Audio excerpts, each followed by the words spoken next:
Hey, it's Croc36, and here we are. Uh, let me try to get up the last game. Okay, so this is the last game we played. These artillery right here are actually mechanized, um, no, self-propelled artillery. I think that's what he called it. Um, so you know, so we take a look at this game, and we had a lot of tech in this game. The British fighters were jet fighters. The Americans were, which I think are over here. Nope. Um, Here they are, long range aircraft, and I believe the bombers are heavy bombers. Trying to find a American bomber. Nope, just long range air, I think. Nope, heavy bombers. No, no, no, just regular. So there was a bunch of tech in this. So let's just take a look at the tech instead of being lazy. Well, I mean, tons.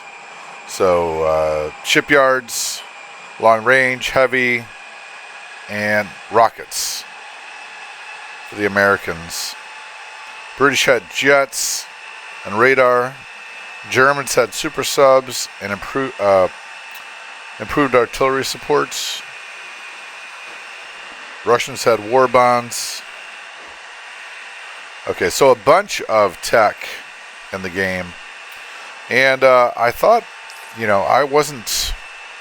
had evacuated the Pacific of Air Force in order to get them to Moscow in time because his press into Moscow was pretty serious. And remember that every one of these self-propelled artillery not only moves two, not only shoots at a two, but also elevates every one of these. So we were for a time, dead even. And and then he grabbed this, and as far as the players go, he was making good money. He's not making great money because I had this. I had done a Carillion knot strategy, and that was definitely helping a lot, and sucked away this $5. So at that point in time, we would have been in the 70s. And then I had this dynamic defense of Moscow that I've been seeing the experts do, the really pros like Gamerman, Farm Boy, and others, where you try to keep as much out of Moscow as possible. So despite, threatening this is not particularly strong, but I've got so many air. 2, 4, 5, 6, 7, 8. 8, 18, 18, and then 7 more. 18, 25, 26, 27, 28. So just so many air, 29 in the area. And that's, but take a look at this. I mean, this is a huge Italian Navy. Now, I think that, in my opinion, that this large Italian Navy did have a cost. And the cost was a little less focused over here. And actually, he had grabbed Gibraltar, and I had done a 1-2 punch on Gibraltar and was able to eliminate all of the his tactical bombers. So that was a pretty big moment. Anyways, you don't see a lot of weakness here, with this exception right here. You don't see, this is $6, but it's in the whole. This is $1, and then this is $5, and then this gives up a $5 bonus. So if we count this, this is 1, 5. That's $6. 3 more. That's $9, and then $5 from them for a bonus. So that's 14 plus 5 here. So this is a $19 swing from the Axis to the Allies. So I think you guys get that there's a $5 bonus plus these 5. So this is 10 right off the bat that the Axis could be coming in. So he could be at not only 66, he could be at $76 right now without this Carillion knot strategy. In addition to that, the Russians get these $3 plus 3 more, 6. So $16 difference because of the Carillion knot strategy. I don't think I do it every time. Like I'm just afraid to do it against Andrew Gamer because he's so good. But I think this is something to give an effort at. And I'm actually doing it with another guy right now, but it's too weak. I should have committed more, but he's so good that I was nervous. I mean, he's one of the best in the world. So I mean, second place. Anyways, I just wanted to show you the game that we had. Fun game, of course. Limiting his penetration into China is huge, being at 9 instead of 6. 6 is minimal. I like to be against this back door here, the back wall, and at least be collecting 6. Stay alive is my theme in China, but to be out here and go from 6 to 10, just amazing. Contest Yunnan, just amazing. India not really under threat, and then even to have one of the money islands, again, another $9 off the Axis. So as much as we have 139, which is pretty close to danger zone, we have a stronger position.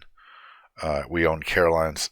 We have a stronger position. Now these cruisers, because they're I have shipyards, they're only $9 a piece, which makes cruisers just the bomb. So, okay. Well, I just want to show you where, this is what we would call edging, where, Japan does not necessarily look weak. It's just a little weak. And Germany is not weak. It's just a little weak. And Italy is strong, and it's making good money too. $27 with a PU of last turn, and then $16. So Italy is really strong. I mean, undoubtedly, can't even say it's weak. So Italy's been allowed to expand, but I just popped this fleet back in here because I took the naval base back. He can't actually move 3. So, I mean, just some. I guess like in hunting, I was patient, despite the fact of these self-propelled artillery, which that's a BBR innovation, and it is tremendously powerful. The only thing he can't do is blitz. So okay, well, so he didn't actually concede. I think he's conceding. But he did say in the text that he thought the tech as is was just too much, and so we are adjusting it. And so that's a review of the last game, and I'll just say I think I won that one, which was cool. The Carillion knot strategy, just really flexing that out this turn, and then also playing with the tech. Okay, let's get back to the main purpose of this video, which is to introduce our new tech rules. And here they are. I'm going to read them.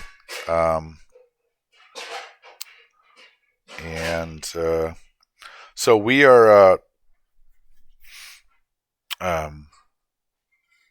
going to adjust the tech a little bit. He does want self-propelled artillery, and it's a targeted tech. So you sort of get to aim at the tech, and when you roll the 6, or later on the 5. He says he wants to bring in Italian capitulation. So at a certain point in the game, 43, the Rome sides with the Allies, and Germany can take control of Italy, Italian units, and territories. So let's say that's rounds. Let's say when they, let's say round 6. I'm just off the top of my head. We didn't actually define that. And then we're going to restrict certain texts. And so what are we going to do with that? So we're going to say that the techs available round 1 are super subs and paratroopers. Long range aircraft LRA is available after round 5. Heavy bombers also available after round 5, but not heavy bombers are not available to the Axis. They never had heavy bombers. Jet power is only available to the Germans. So if a Allied rolled one of those, he would have to re-roll.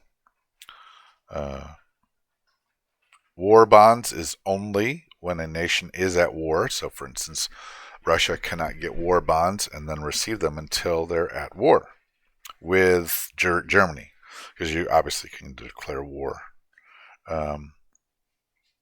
Okay, rockets are only available to Russia and Germany. All right. Now, some things we're going to fix about Axis and allies that always bother me. Russia gets lend-lease even if foreign units are in the motherland.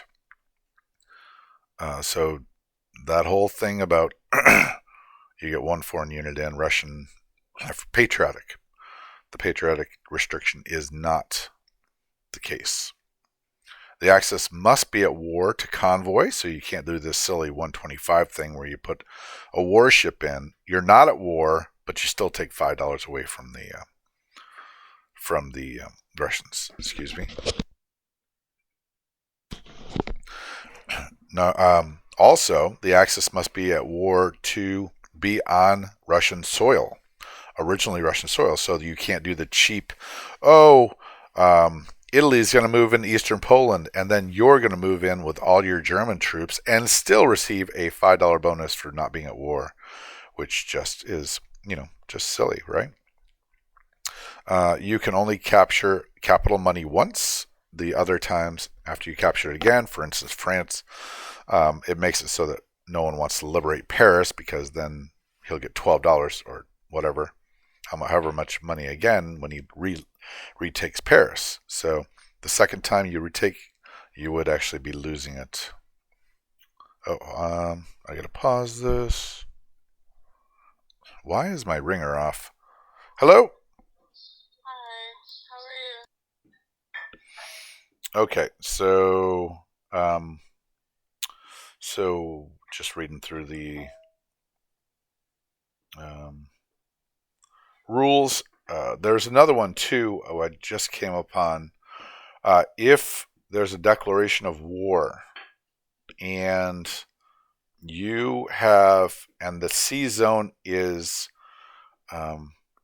contested as a result of the declaration of war, you may not load transports in a hostile sea zone, even if there is a declaration of war. That is a piece of chicanery.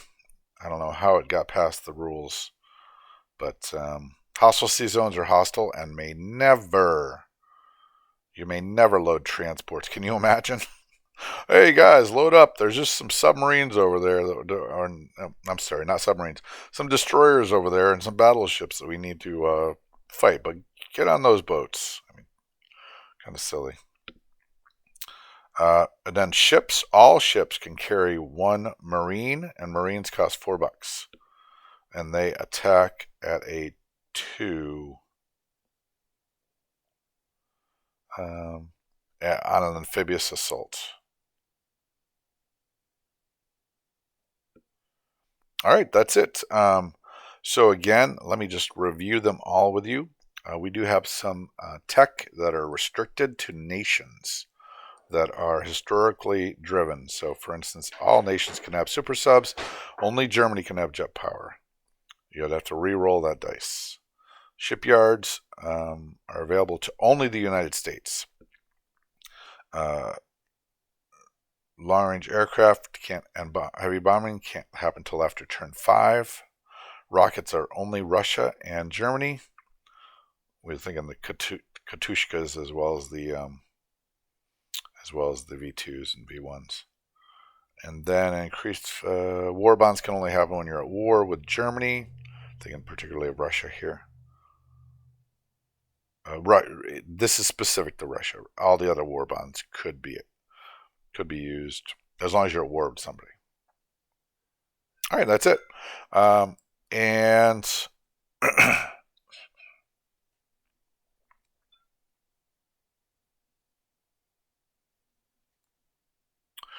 uh, yeah, so that's and then the silly rules.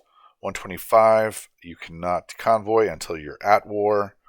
Um, lend-lease happens even if there are foreign fighters in your Russian territory, and if you are on originally Russian territory, you are at war with them, and you don't get any stupid cheeky bonus from sneaking into Italian-controlled territory. And then you can hostile sea zones are hostile, and you cannot load transports even on a declaration of war, even during a yeah. And we have self-propelled artillery, which is a new tech which enables you to go to by yourself, attack at 2, and also elevate an infantry at 2. And you can only capture um, capital money once. I believe that's it. And heavy bombers are not available to the Axis at all. I think that's it. All right, that's Crockett 36 introducing, wrapping up our past game, and introducing our new house rules game. Schultze will see this and then start on his turn. And if there's anything I missed, he'll let you know. And I'll review it in the Russian turn. Crockett out.